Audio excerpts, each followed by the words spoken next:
어신 낚시 아카데미 10번째 시간입니다. 지난 시간부터는 이제 현장 이야기들을 주로 다뤘는데요. 오늘 이야기 재밌습니다. 자, 일지 낚시의 수심 조절법. 이걸 다시 말하면 수심층 찾기. 자, 이건 초보 조사님들한테는 정말 핵심 중에 핵심이죠. 내 바늘이 입질청에 들어갔나 안 들어갔나를 찾는 겁니다, 그냥. 자, 이건 초보 조사님뿐만 아니고 중급, 심지어 아주 상급의 조사님들도 한 번씩 처음 내리는 갯바위에서는 헷갈릴 때가 있어요. 저도 그럴 때가 있어요. 정보를 모르고 내렸단 말이죠. 혹은 정보를 듣고 내렸는데도 이 선장님 이야기한 거 너무 달라요. 특히 서해 쪽 낚시를 가면 조고차가 5, 6m씩 나기 때문에 어느 시간대에 수심이 10m입니다. 이랬는데 간조 때는 4m도 안 나오잖아요. 낚시가 헷갈리는 겁니다. 또 채비를 하면 밑걸림이 생겨야 되는데 밑걸림이 안 생기면 고수들은 알아요. 찌에 매듭이 닿는, 또 찌의 움직임만 보고도 지금 밑채비가 바닥에 닿았다 안 닿았다. 근데 초중급의 조사님들은 헷갈릴 수 있습니다. 이거 잘 기억하시면, 제가 릴찌 낚시를 시작하고 이때까지 한 번도 바꾸지 않는 수심을 찾는 방법입니다. 그렇게 생각하시면 되겠습니다. 자, 우리가 갯바위 릴찌 낚시 혹은 선상 릴찌 낚시를 할 때 바닥 수심층을 찾죠. 그래서 감성론 낚시, 특히 참론도 마찬가지지만 특히 감성론 낚시는 바닥 가까이 바늘을 붙이려고 수심층을 정확하게 찾습니다. 어떻게 하죠? 시중에 보면 바늘에다가 무거운 봉도를 달아서 캐스팅을 합니다. 여기 한번, 저기 한번, 여기 한번, 여기 한번 찍어 봅니다. 다시 말하면 내가 갯바위에 여기서 낚시를 바다를 보고 하는데 멀리서부터 부채꼴로 자기가 공략할 수 있는 범위 20m, 10m에 10, 20, 10, 20, 10, 20 해서 바닥을 한번 찍어보는 거죠. 매듭을 10m에 둡니다. 그리고 바늘에 무거운 봉도를 달았기 때문에 캐스팅을 해서 바닥 쭉 내려가다가 바늘이 봉도를 달아놨으니까요. 바닥에 닿지 않는다면 찌가 동동 떠 있겠죠. 근데 이게 수심이 더 깊으면 닿지 않고 계속 내려가 버리면 찌가 가라앉지 않습니까? 그렇게 해서 정확하게 수심을 보는 겁니다. 이건 어떻게 보면 아주 정확한 방법이죠. 배에서도 발밑에 딱 떨어뜨려 보면 매듭에 닿은 찌가 훅 가라앉아 버리면 수심을 더 주는 겁니다. 그리고 훅 가라앉지 않고 수면 안에 살짝 보이면 정확한 수심이 되는 거죠. 하지만 이 수심은 여러분 낚시에 크게 도움은 되지 않습니다. 수심은 정확하게 찾을 수 있으나 지금부터 단 한 번 혹은 두 번의 캐스팅으로 여러분들 수심층을 단번에 알아내는, 수심층이라기보다 더 정확하게 고기의 입질층을 알아내는 방법에 대해서 설명을 드리고 또 제가 계속 사용하는 방법을 알려드리도록 하겠습니다.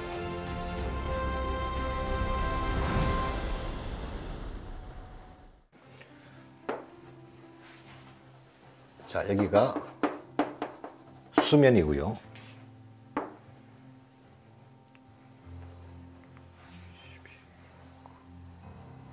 바닥이 대충 이렇습니다. 만약에 바닥이 이렇다면 아주 좋죠. 바닥에 고기가 드글드글 할 것 같습니다만 약 이 부분이 한 10m 정도 되는 수심대고요. 여기가 10m라고 한다면 여기는 높으니까 한 7m 정도 해보겠습니다. 그리고 또 아주 깊은 곳이 이렇게 해서 한 12m 정도 수심이 나올 것이고, 여기는 대충 보니까 한 9m 정도 되겠네요. 자, 여기 또 한 11m 정도 나온다고 보겠습니다. 자, 이렇게 바닥 편차가 많다 그러면 여기는 확실히 좋은 포인트가 되겠죠. 선장님이 혹은 가이드께서 내릴 때 여기는 수심이 12m까지 나와 이렇게 이야기를 하면 여러분들 채비할 때 12m면 1호나 1.5 써가지고 바닥에 붙여야 되겠다 이렇게 생각을 하실 겁니다. 자, 그러면 조류의 방향은 어느 한 방향으로 흘러가겠죠. 이쪽이든 저쪽이든 그죠. 자, 이 상태에서 여러분 같으면 바닥을 이렇게 정확하게 알고 있는데 나는 여기 갯바위에 서서 낚시를 하고, 여러분 수심을 어디에 줄까요? 중요한 문제죠. 7과 10이라면 벌써 5m 가까이 차이가 나는데 아마 낚시를 처음 시작하시는 분들, 또 중급 가까이 가신 분들도 감성돔은 바닷고기라는 인식이 머릿속에 딱 들어가 있습니다. 그래서 요 층에다가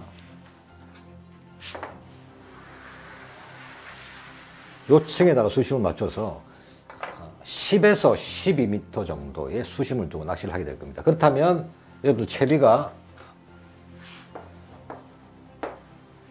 10에서 12에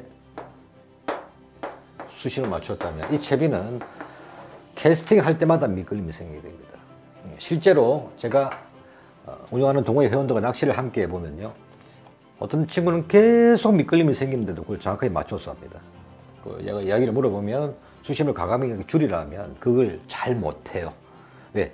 수심을 본인이 정확하게 재었기 때문에, 아까 이걸로 정확하게 재었기 때문에 12m의 바닥을 찍었기 때문에 이 채비를 올리는 게 바늘이 공중에 둥 떠 있을 거라고 생각을 하는 겁니다. 자, 제가 릴지 낚시에서 수심 입질층을 찾는 방법 설명드리겠습니다. 저는 이런 상황이 된다면 10m 매듭을 찌고, 매듭이죠. 매듭부터 바늘까지가 10m가 되겠죠, 수심. 10m 수심을 주고 한 번에 캐스팅을 쫙 넣습니다. 그러면 이 채비는 쫙 흘러가다가 이쯤에서 채비 각도가 있으니까 미끌림이 한번 생길 겁니다. 미끌림이 생겼죠. 자, 그러면 다음 캐스팅에서 한 발이란 말은 양쪽 손을 쫙 뺐을 때 매듭을 잡아서 쭉 빼면 한 발이 됩니다. 이게 성인 남자는 1.8m 정도가 됩니다. 수심을 30cm, 30cm 이렇게 조절하는 게 아닙니다. 그러면 1.8m가 되려면 여러분 도대체 몇 번 캐스팅을 해야 되겠죠, 그죠? 한 번에 쭉 빼면 1.8m입니다. 그렇다면 내가 10m 주고 채비를 흘리다가 미끌림이 딱 생겼어요. 한 번 쭉 빼버리면 2m가 빠지니까 8m가 되는 거죠, 수심이. 그런데 두 번째 캐스팅에서 8m만 이 채비는 각이 좀 지니까 이 7m 제일 높은 지점을 그냥 통과하게 되겠죠. 이거는 10m였고 이게 8m면 한 발. 내 채비의 바늘은 어디를 흘러가느냐 하면 이 라인을 흘러가는 거죠. 이 라인을. 이 머리를 살짝, 제일 높은 곳에 머리를 살짝 대고 단 두 번의 캐스팅에서 고기의 입질층을 바로 찾은 겁니다. 감성돔은요, 여기 있지 않습니다. 갯바위 가까이 우리가 낚시하는 바로 앞에까지 들어온 고기들은 먹이 활동을 하러 들어온 거예요. 거기 발밑에 사는 고기가 아니에요. 자기 집이 거기 있는 게 아니고 물때를 맞춰서 먹이 활동을 하러 들어온 거예요. 그런 고기들은 이 골을 따라 들어가지 않습니다. 이 능선을 따라 움직이죠. 자, 사냥을 해야 되는데 먹잇감을 찾아야 되는데 이 아래 구석에서 찾지 않는단 말입니다. 이건 움직이지 않고 머물 때 있는 자리죠. 거기가 집이라 하더라도 여러분들 밑밥이 계속 들어가게 되면 밑밥을 제일 먹기 좋고, 다시 말해서 먹이 사냥을 나왔다가 사냥을 하기 제일 좋은 자리는 어디입니까? 여기가 아니고 여기죠. 이 고기들이 움직이는 동선은 이런 데를 따라 흐르는 게 아니고요.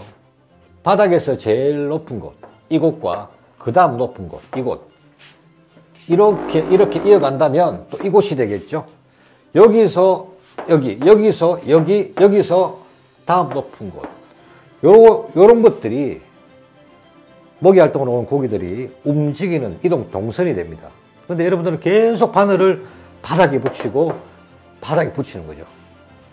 감성돔 낚시에서 본인이 채비를 흘리다가 계속 미끌림이 생기면 뭔가 잘못하고 있는 거예요. 수심을 과감하게 올리셔야 됩니다. 채비가 붕 위에 떠 있는 게 아니고, 이걸 다시 이야기하면 감성돔 눈에 제일 잘 띄는 위치에 바늘이 가 있는 거예요. 그런데다 여러분들은 밑밥이라는 도구까지 계속 들어가게 됩니다. 그렇다면 여기 있는 미끼가 잘 보일까요? 여기 있는 미끼가 잘 보일까요? 한번 생각해 보시면 됩니다. 고기의 시선으로 보시지 말고 사람의 시선으로 보는 게 맞습니다. 사람이 머리가 훨씬 좋아요. 자, 다시 이야기합니다. 바닥에 있는 이 굴곡의 제일 깊은 곳을 따라 움직이진 않습니다. 이렇게 돼 있는 수중열을 이렇게 돌고 이렇게 돌진 않는단 말입니다. 특히 먹이 활동을 나온 고기들. 동영상으로 한 번씩 보신 적이 있을 거예요. 물속에서 참돔, 감성돔들이 움직이는 동선이 이런 데를 파고들던가요. 제일 높은 곳을 따라 이렇게 움직입니다. 이렇게 움직이지도 않습니다, 고기는. 요것을 따라서 움직이는 게 아래의 먹이 활동도 제일 보기가 좋고 이동 동성도 잘 만들어지는 거예요. 자, 따라서 수심 조절 제일 기본 방법 다시 한번 설명합니다. 내가 10m 채비를 흘렸다. 그런데 첫 캐스팅에서 10m 준 채비가 쭉 흘러가다가 미끌림이 한번 딱 생겼다. 그럼 채비를 걷어들이고 두 번째 캐스팅에 뭘 했습니까? 한 발이라 했죠. 2m. 한 발을 줄였어요. 그럼 8m가 되겠죠. 두 번째 캐스팅이 쭉 흘러가다가 미끌림이 안 생겼다. 그럼 뭡니까? 8에서 10m 안에 입질층이 만들어진 거예요. 처음에 걸렸는데 2m를 올리니까 미끌림이 안 생기는 거예요. 그러면 그 안에가 바닥층이 있는 거예요.